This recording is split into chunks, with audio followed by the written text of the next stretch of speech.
I always feel that you should turn your mind into a mental bouncer, because everything has consequences, and negativity breeds like a parasite, like bacteria. And when you have negative thoughts, those negative thoughts breed into negative feelings and emotions. And those negative feelings and emotions breed into negative actions. And guess what? When you do some negative actions, negative consequences tends to be the result. And that can be insidious, so that could stem over the period of a decade. And it can also be in literally a split second. Road rage is a key thing. You'll be listening to, I don't know, Katy Perry or whatever, and then some white van man cuts you up, slams on the brakes, and you're like, mother. So instantly, negative thoughts quickly escalate into negative feelings and emotions, and you're like, bloody.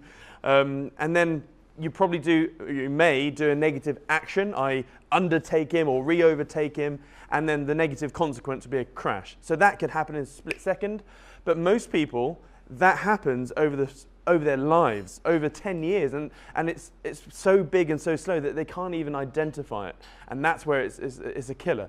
But it's also the other way. I haven't thought of a title for this, whether it's the mental spirals of successful and unsuccessful people. But again, we are all sitting, or most people are sitting on this sort of fence here going, oh.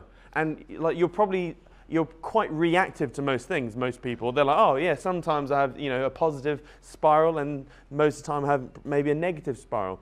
So as you can see, with the negative spirals, you need to turn your brain into a little bouncer, and the moment you have any negative thoughts whatsoever, that bouncer's like, sorry, no further.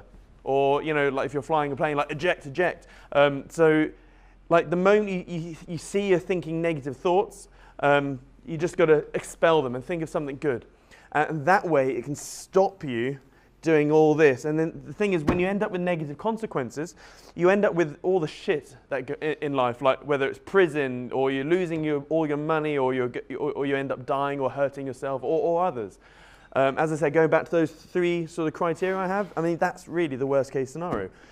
But again, when you recondition your mind and your subconscious or whatever goes on in your head, you just need to get yourself so you're consistently, and that's the key thing, consistently in the positive loop up. So positive thoughts, positive feelings, emotions, positive actions, and positive consequences. Then you'll end up with happy thoughts.